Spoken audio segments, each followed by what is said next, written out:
Welcome, friends. It is I, your Scarf, and it's time for the vlog. And in the background is Amaterasu support. I don't like her solo. I really don't. She gets wrecked solo. But you can do alright with it, but I don't like her solo. People have done her mid, meh. I really like her in jungle. We're going to see some jungle games with her in the future. Support, she actually works out pretty well. I did it very okay. This is my third time ever playing her. My first and second time ever playing her is going to be on YouTube. And it goes pretty well. In my opinion, she's pretty strong, but she's not OP. People are equating her to freaking Bologna release, and that tells me one thing. You've never seen Bologna release, because Bologna was stupid at release. Holy crap. Amaterasu is alright. She's alright. If you know what the hell you're doing with her, you can do good with her. If you don't know what the hell you're doing with her, you just get rocked. Bologna, it didn't matter how bad you were with her. You still rocked with her. It was really hard to suck with Bologna. Holy crap. Bologna just had way too much forgiveness to her. Amaterasu does not have as much forgiveness. The big key thing to Amaterasu is she has Guan Yu's ult, but it is not a silence on the second one, it's a slow. I was trying to remember if I was crazy or not. Guan Yu's ultimate was slow, silence, stun. Her ultimate is damage, slow, stun. This is key. That silence not being there is huge. So it's still a good ultimate, but you can get out of it, which makes it not as effective, but it's still pretty dangerous. And she does pretty well with it. But I swear to God, remember, with Guan Yu ultimate, you had to land all 3 shots on the same god. With this one, you just have to land the first 2 shots on anybody, and then the third one, everyone who gets hit by it gets stunned. So good for her with that one. And she's pretty good. You just gotta know how to, you just gotta use your shield correctly, use your dash correctly, and use your auras correctly, and you'll do really good with her. And yeah, sure, she could use some nerfing, but there's other gods who could use a lot more nerfing than she could, honestly. Like, there's just gods who have just been way too out of, just a little too strong lately, and they still haven't been nerfed. So I'd rather see them before I see Amaterasu go down. Honestly, come on. See, SWC, that was a hell of a thing you haven't seen at this point, I don't know what to tell you. The real finals was Epsilon versus C9. And C9, honestly, in my opinion, C9 lost it on picks. They were doing really good. They rallied back very well. That last game, they lost on picks that were not working prior. I don't get it. Baskin goes Xing Shen. His Xing Shen failed miserably the previous time he played it. I don't know why he did it again. Like, it was like a red herring. And then there were just some picks I just did not like. They kept going for Neith, and I get why they kept going for Neith, because they were being very comfortable with her. But the problem is, you just keep doing the same thing over and over again. You get predictable, and they were getting predictable with her. They need to change it up a little bit for the final one. You want to be comfortable, but you have to change it up enough that the enemy isn't comfortable with you also. And that's really what happened, was Epsilon just kind of figured them out for that last game. C9 just needed better picks and bans. They really lost it on that. Enemy versus Epsilon wasn't... The thing about Enemy versus Epsilon was, it was kind of close for some of the games where Enemy could have maybe pulled it out, but they just didn't, which is just too bad. Paradigm versus Enemy was the same thing. There were very close matches. In the end, Enemy just pulled ahead and won those games. C9 versus Epsilon was the final for me. That was definitely the final. And we talk about the Xbox. What happened with the Xbox was a freaking joke. Envious just made a complete joke out of the whole thing, which is very unfortunate, which is why I believe they do plan on locking it down where you cannot do both platforms. You have to do one or the other, which is the right move. Now, the defense for that is... what's the problem with that? Since these are people who are the best at it, they're going to show off how good it is. The problem was they made a joke out of it. They were very BM about it. They made the Xbox tournament a complete joke. A complete joke. You got people who've been playing it for months, and they're like, we've only played it for a month, and we won this thing. That makes it a complete joke, and that is a not good look for Hi-Rez. So by splitting it up, that'll be good for them. It's going to give people a year to build up and get better at the Xbox version. That'll be great. It's just, you want the best to play, sure. But if you make a mockery of the whole thing, then it's not actually worth it. It really is not worth it. And they made a mockery of it. Envious made a mockery of the whole damn thing. Which is very unfortunate. It really is. SWC was cool to watch. Watched the whole thing. It was great. And again, it's just NA-EU just ruling it. And maybe someday we'll see non-NA-EU. But I don't know. NA-EU's just had the most time with it. They get updated the soonest. They just have done very well. But it would be cool to see another team break in. I'm just curious which team it will be next year. And a bunch of the rosters got shaken up already. Let's see here. C9 still good. I think Enemy's fine. COG got messed up. Elevate's gone. Justice is gone. Well, no surprise with those two teams. A bunch of the teams got shook up a little bit. Eager's gone. Denial's gone. I think Enemy's staying the same, if I remember correctly. Things are just getting shifted around as it was going to happen, then the Combine's coming. So the Combine, I disagree, but I understand why. The Combine is you have to be Platinum to try. And I get the idea there, that way there's a cutoff so they don't have 1,000 plus more people to play in the Combine. But not all pro players are ranked players. And this is just true with a lot of players. Like, there are ranked players who are pros, like, I think they got Baskin out of ranked, right? I think they did. But there's a lot of people who don't play ranked. There are people who are scrimmers, they're just really good at scrims, and people are like, oh damn, this is a really good scrim player. And then they eventually got picked up for a team. That's a thing that happens as well. That's a thing that happened back in the day. A lot of pro players were they scrimmed a lot, and they scrimmed with enough people and the right people that they got put on pro teams. Ranked is just an easier gauge, but it's not the best gauge. So that's what's going on with that. And so I just disagree with it, but I understand why they do it. Hi-Rez, Kelly, and Bart are gone. So Kelly's going to be a contractor. She's still going to do machinimas. Her machinimas are not bad. They're pretty good. So that's cool. But Bart's completely gone. I met Kelly and Bart earlier in 2015, and they're really nice people. Bart's super busy, though. He's very stressed. He's just working all the time. He's going here, there, everywhere. He's doing a lot of work. And he got to meet him, and it was pretty cool. And he actually knew a lot about me. I'm like, damn, I did not know anyone paid attention, but he did, which was crazy to me. And, like, he just noticed some things. I'm like, damn, really? Hi-Rez Kelly, of course, she's seen some things as well. She's a streamer, and so we talk a lot about streaming. We talk for about maybe half an hour about a lot of different subjects and a lot of different things, and just how she handles things and just stuff like that. And so she is a ray of sunshine. Hi-Rez Kelly is a ray of sunshine. Holy crap. I cannot imagine Smite without them. She was playing Smite maybe 2 or 3 months longer than I was. And then Bart, of course, has been a part of Hi-Rez for like so many years, like since Tribe. So he's been around. So Hi-Rez without them, it's so hard to imagine right now because they've been around for so long. So definitely going to miss them. Definitely going to miss them a lot. So that's just too bad. They're going over to LA, and Bart's going to take on YouTube gaming or something like that. And like, good luck. I really hope he pulls it off. I really do. Like, I want to see Bart succeed. I hope he does. That is a hard thing he's going to try to do, though. It might be Sisyphus for him with that one. We'll see about that. I'm 6, so I'm going to try to cut this short. We're going to hit about 10k subs, probably by February. I really want to hit it by the end of this month. If you can do me a solid, just refer us to everyone you can think of. Let's see if we can get the 10k by the end of January instead of February. That'd be so cool. Guides coming out. Going to work on some machinimas. I'm going to work on... There's 3 or 4 machinimas in my head I want to do. There might be 5. And they're going to come out gradually over the next couple months. The guys are going to come up. I'm going to do Kepri Guide. I've decided to do Kepri. Kepri Guide will come out probably by Thursday. Kukulkan the week after. And then whoever's after Kukulkan, keep going forward with that. We're going to do guides for sure. And the channel, still doing Fallout. Fallout's going to be maybe an 80-episode series. I don't have a problem with that. I really enjoy playing Fallout. It's not the perfect game. It was my number 1, but it's not a perfect game. It's just a game that I really enjoy playing because I've always enjoyed Fallout.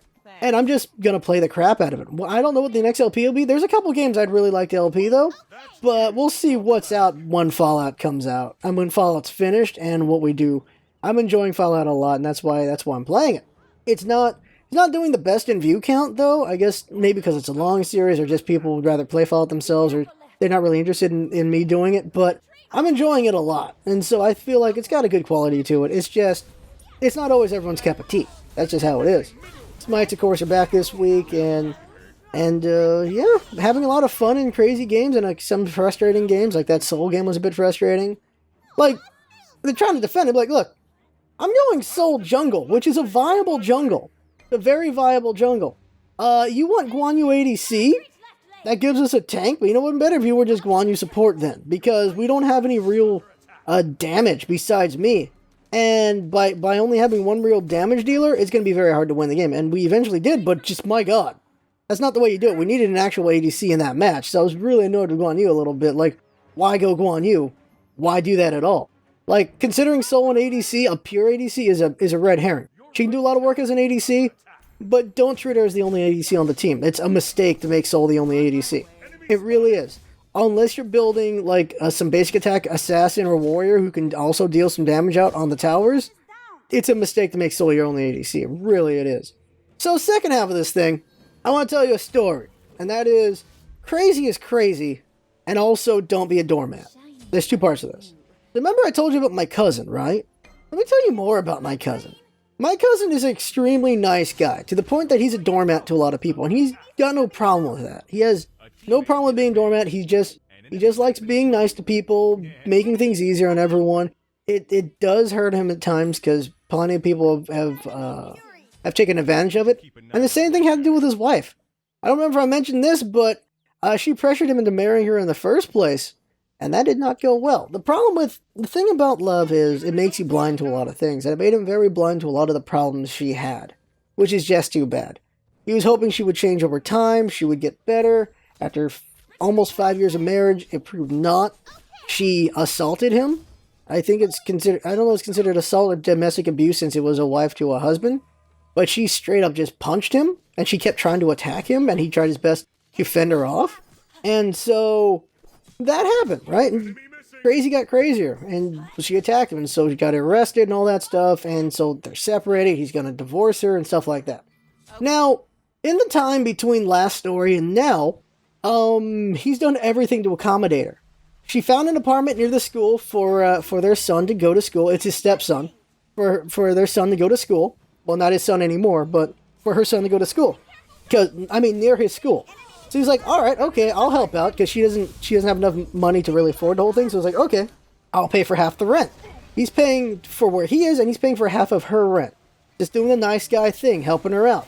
So he sets up an automatic payment with the bank for that. There you go, all done, set up, there you go. She wants to take stuff out of their house, and he's like, okay, fine. Now, the thing is, he put cameras in his house prior, just in case she tries to do something. In case she tries to say he attacked her, or in case she tries to break anything, stuff like that, just in case. And so he did that. He set up cameras in the house, and he lets her take whatever she wants. She takes the big screen, she takes both the couches, she takes both their beds, the bed they use together, and the son's bed. He's like, so he's got no bed to sleep on. She takes the cats, she takes a bunch of appliances, she takes pretty much everything, and he just lets her have it. He's like, it's not cool, she's taking literally everything, but if that's what she wants, that's what she wants. I don't want there to be any headaches, fine, she can have whatever she wants. He lets her take pretty much everything.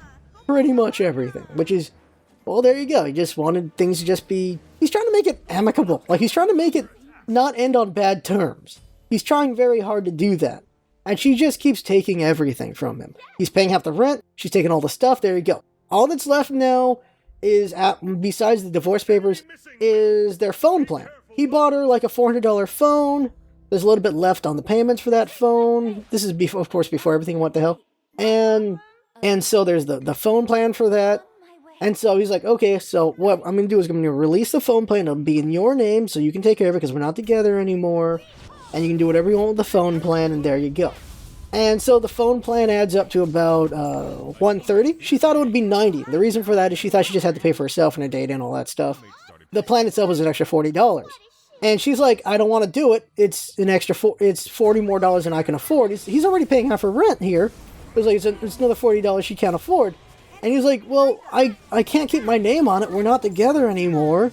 Like, I'm paying half the rent. What do you want? And she's like, well, I don't want to do this. And so he's like, okay, all right. I'll add an extra $40 to the automatic money I'm sending you. So there you go. There should be no problem. And she says she'll think about it. So this is where things take a turn.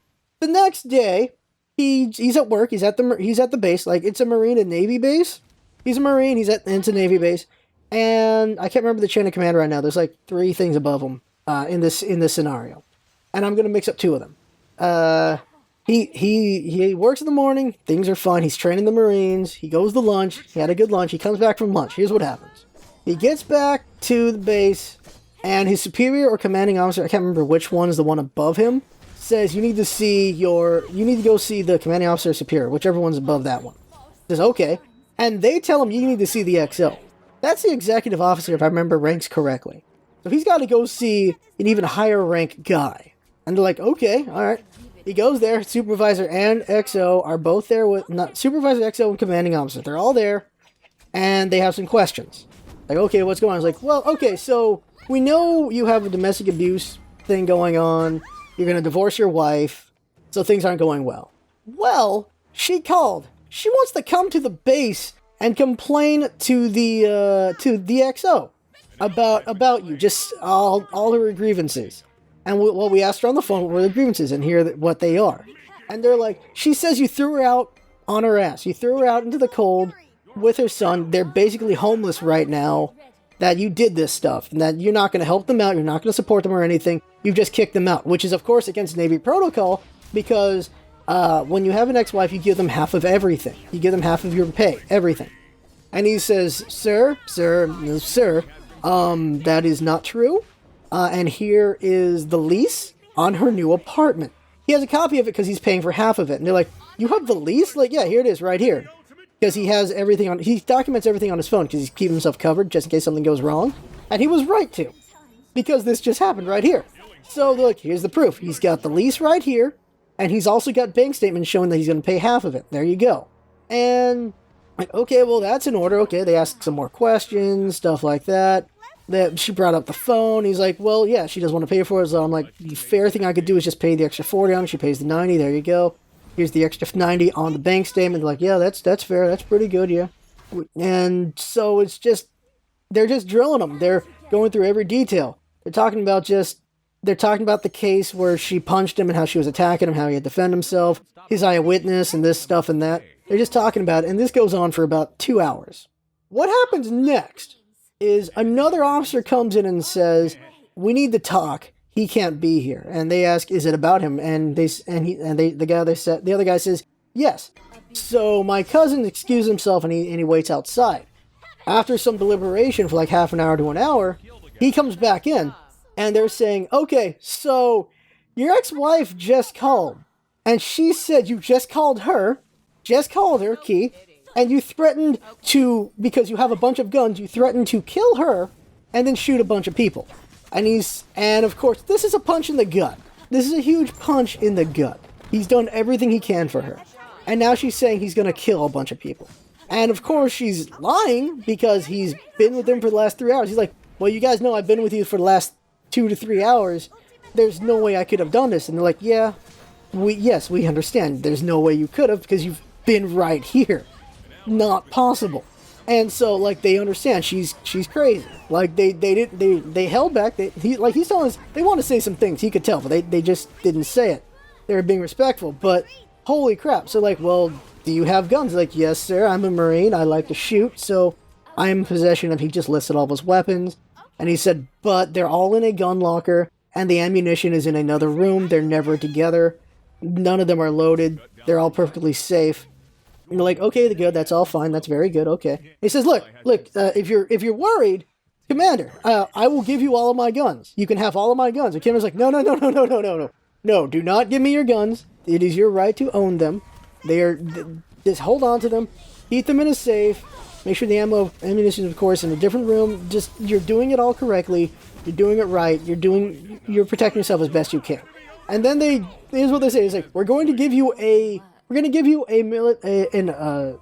military order, some sort of order. We're going to give you an order, and it's to protect you. It's going to be against you, but it's to protect you. And what happened is, they gave him an order, and that is, he cannot be within 500 feet of his ex-wife. He cannot go to her house. He cannot call her. He can't do any of that stuff. How it protects him is, because he cannot engage with her, if she comes to the house, if she calls him or anything, he cannot engage with her at all. He has to just tell her, I can't do this, I'm under orders, I cannot do any of this stuff. Please go. And if she tries to get in the house, if she just keeps calling him, he can call the police on her, because she's of course it's stalking, and I can't remember the other one. It's like where she's just harassing him to a point that it legal options. And so they did that. They also said get a restraining order, get one as soon as you can, because this lady is that's not good what she's doing. Eventually, he goes and sees the Marine lawyer, because he's a Marine, not a Navyman. And the Marine lawyer is like, okay, so, yeah, what she did is, of course, not right. That's not good. Make sure you have documentation of everything, which you already have, so good job there. It will protect you. We'll do a good job of helping you out, because, wow. Just wow. Definitely get that restraining order. Make sure your domestic violence or the domestic abuse or whatever, the assault charge, whatever it is, make sure that sticks. So make sure you still do that court thing. He wanted to drop it originally after it happened, just to, make things nicer between them, but he's sticking to it, which he should, because holy crap. Can't let her just keep getting away with all this stuff. And he's also like, okay, so all these things, and yeah, legally, also, since you're Marine and not Navy, you only have to give her half of your housing allowance. You don't have to give her half of your pay. So, that rent payment you're doing, cut it down to the minimum of what you have to give her as an ex-wife. Because if you give her that much, you're going to have to give her that much every time. And considering what she's done now, you should just do the minimum. And he's like, yeah, okay, yeah. He gives her the minimum and all that. And all he's got left to do now is divorce papers, and he also had to cancel the phone plan, which he did yesterday. And the phone plan, he cancels it, and like, okay, the phone plan's canceled. They asked him out of curiosity, okay, so since I gifted her the phone and everything, that's her phone, so she can just reactivate it with her own plan. Like, yeah. You killed the plan, her phone doesn't work. She can call us, though, with the phone. That's the only thing it can do. She can start a new plan. There you go. And then they bring up a thing, because I guess they got a hint that he wasn't having a good time, was, for a small payment, we can actually just brick the phone. We can disable the phone to not be usable anymore. He's like, oh, really? He's like, yeah. It's like, all right, do that. So in 3 minutes, her phone got bricked. And I'm just using that as the term, but I don't think brick's the correct term. They're like, it's just like the phone's locked down, it cannot be used. It's been disabled completely. And so he does that. And some can see that as vindictiveness, but for him it was a protective measure. The idea is, without a phone, without communication, she's not able to go after him even harder than she is. It might piss her off to the point that she will go after him hard again, but it does slow her down. And now he's doing the divorce papers and everything. And he's just planning everything out as best he can. He's preparing as best he can for what's coming up next, if she tries to take everything from him and stuff like that. And then he works it out and he figures out this is what's going on. While he was married to her, she was a very needy person. She wanted a lot of things, so he bought her a lot of things. He also got them a timeshare, because that's what she wanted. She wanted it really bad, a timeshare in Hawaii. A $19,000 timeshare. That's all debt. That's all debt on him. And so what he's figured out is this. When they get divorced, if she doesn't fight him for anything, and they just go their separate ways, then he's fine. He can pay off his debt slowly. It's going to suck, but he has the money to do it. If she tries to take him to court with the divorce and everything to get half of everything, here's the thing I didn't know. When you divorce, you don't only get half someone's money, you get half their debt. So she takes half of his money and half of his debt. And he's got a lot of debt because of her. So she takes half of it, then he's fine. He's able to survive on the money he will have left, and half the debt's gone, so that's not as bad. So he's good in either situation, which he's figured out. All he's got left now is to make sure she doesn't get too crazy and try to kill him. That's all that's left to do. He's got cameras to protect himself. He's watching his back. Because she owns guns as well. And crazy's crazy. And so that's where the situation is right now. And I think that's where it's going to stay unless something happens to him. Now, why do I tell this story? Well, it's a couple things is, my cousin is the nicest guy ever. And like I told you before, he's a doormat. He just lets it happen because he's fine with that for the most part, although it made him miserable with his wife because he was with her for 4 years. He was hoping she would change. The thing is, people can change, but they have to want to change. He gave her everything she wanted. She had no reason to change. No reason at all. Why should she change if she's getting what she wants while being the person that she is? Which is very unfortunate. And what I'm saying all this for is, it's good to be a nice person. It really is. If you can feel someone trying to take advantage of you, you should try to back them off a little bit. You don't want to be a doormat. You want to be a nice person, but you don't want to be a doormat. That's very important. You don't want people taking advantage of you. You want to be that you're helping people out of the goodness of your heart, and that they understand that, and that they will maybe someday do you a favor back because, well, they're also a nice person. You get what I mean there? And crazy's crazy. The thing is, he tells us things about her before he married her. I'm like, she was crazy, but he was blinded by love, which is why he still did the things he did. He still married her. She pressured him into marrying her because he was leaving. She's from Peru originally. He was going to leave Peru because he's done doing his embassy defense work there. He's going back home, and he wasn't sure about them, but then she kept pressuring him going, well, if you marry me, I can go with you and all this stuff. Like, we're not going to have this anymore because we're not going to be together because you're going to be over there. Long-distance relationships don't work, stuff, blah, blah, blah, stuff like that. It's like, okay, and then he marries her. It's unfortunate. He was miserable for those years, and it's just too bad. It really is. It sucks to see a nice guy get taken advantage of and just get hit so hard with that. It really is. And so, like I talked about before, like, well, we all think we're the main character. She thinks she's not wrong in any of this. To the point that she could have gotten him thrown into the brig and just the investigation and all this stuff. Just gotten him in a lot of trouble. Because he wasn't willing to fully pay for her phone plan or something? What's going on there? That doesn't make any sense. That's crazy. He's done everything he can. Because this is the person he is. Like, for the years I've known him, this is the person he is. He just gives you what you want. And that is so unfortunate to just see someone get screwed over like that. So I'm just saying, it's good to be a nice person. It really is. Just don't be a doormat. Very important not to be. And that is just unfortunate. And just, Jesus Christ, crazy's crazy sometimes. And people get blinded by love, which is scary and very unfortunate. It just worries me. It's like, well, you wanna find someone you love. You wanna find someone you want to marry, and you want to trust. You want to trust them with your life. You want to trust them with everything. That's what you want in someone you marry. At least in my opinion, that's what you want. And that's scary. He married this woman, and there was no reason to trust her at all. And that's unfortunate. So that was the story of my cousin. And I just want to give that story because, like, this is something that actually happened. People actually do this stuff. Just giving you an example of life. Just telling you a thing. Just be a good person. Just don't be a doormat. And for the love of God, don't be crazy. Don't be crazy. Just don't. There you go. That was the vlog. Thought it'd be an interesting story to tell you. And maybe you learned a lesson from that. There's lessons to be learned from that story. I don't know. I don't get it. The belief some people have in the family is that she was doing all this harassing and all these threats against him to get him under her thumb even more. Because then, like, okay, well, crap, she's going to get me in trouble. I better just do more things for her. I think that was her plan. At least that's what a lot of people in the family think. And it's that, or she's just freaking nuts. Because holy crap, like, she is nuts for even thinking that plan was going to work. What the hell? There you go, that's the vlog. I think Amaterasu was over or near over. I can't remember how long this match was right now. There you go, that was the vlog. I'm going to go rest up. Smite stream later on is a God Pack giveaway. There you go, that is the vlog. I had fun making it, fun watching. That's what's all about it. Having fun, thanks for coming by, and see you next time. And as always, thank you for watching, likes, subscriptions, all that stuff. And please spread the word. I want to hit that 10,000 before January ends. Somehow. Have fun out there.